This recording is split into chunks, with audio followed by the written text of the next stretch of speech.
three functions. It's the foundation for the front wall of the house above. It's a retaining wall because I've built up the front with fill to bring the levels up on my driveway. And it's the wall for the downstairs sewing room. I could just paint it, but I want to give it a more finished appearance than that. So I'm going to plaster the walls and I'm going to lay a floating laminate floor, the same as what I've used upstairs, because I've got enough over to do this room. The long-term viability of this room and for a professional build, I need to make sure that no water from all the rubble that's behind this wall can get through it and soak into the floor and ruin it. On the other side of that wall, I've done my drainage properly. Right on the bottom is a piece of pond liner plastic which goes across the bottom and up the wall to about there. And there's a trench right at the bottom, and in that trench is a 100mm ag pipe with a gravel sock over it. On top of that is fine gravel, and then medium gravel, and then bricks and mortar and stuff like that. And it's filled up to about here. There are a couple of products specifically designed for this sort of situation. You'll see them used in building videos when, rather than going up, they're excavating and going down and putting rooms below ground level. This waterproofing situation is the opposite of what you're trying to do in a wet room, where you put in water barriers to keep the water in the room and to force it down your drain holes. Here, I want to keep the water out of the room. One limitation of these plastic waterproofing membranes is they don't keep the water out, they just control it and divert it. And so a drain of some sort has to be put along the bottom of the wall and the slab cut away to facilitate it, and then the floor cemented back over. Doing it my way, the water just won't even get into the room. The only wall I have to waterproof is this one because it's got the rubble behind it. This one is an internal wall, so it's not an issue, and the other wall is an external wall, and there's no drainage issues there. So I'm going to use a material that's really underused when it comes to waterproofing in house construction. And knowing me, you'll know I'm going to fiberglass down the wall and come across about that far. I don't have to waterproof the whole of the floor because it's a concrete slab that thick and it's got plastic underneath it. I saw the concreters put it in when it's being built. So once the water's underneath the slab, it can't magically come up. It will always want to go down anyway. So I've got to waterproof the wall to stop any absorption coming through the wall. We can get some torrential rainfall here at times up in the mountains, but in the 4 years since I've built that wall, there hasn't been any water come through it. But I just want to pay the insurance and do the construction in a way which means I'll never have to worry about the possibility of water seeping in somewhere and damaging either the walls or the floors.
got our double vanity sink for the bathroom.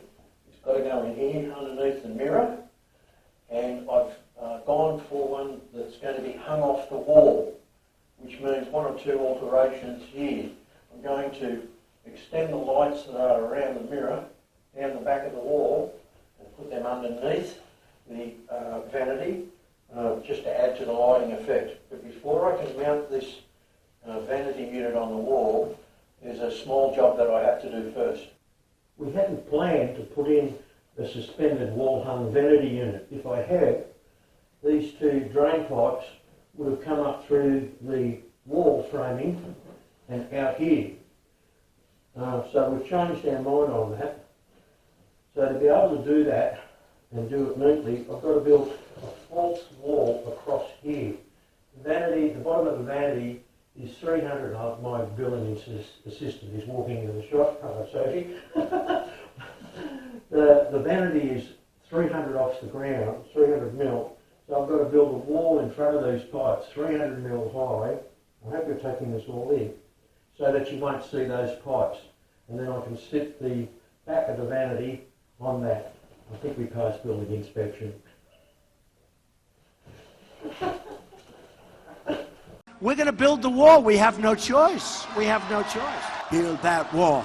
Build that wall. Build that wall. Build that wall. Build that wall. Build that wall. Build that wall.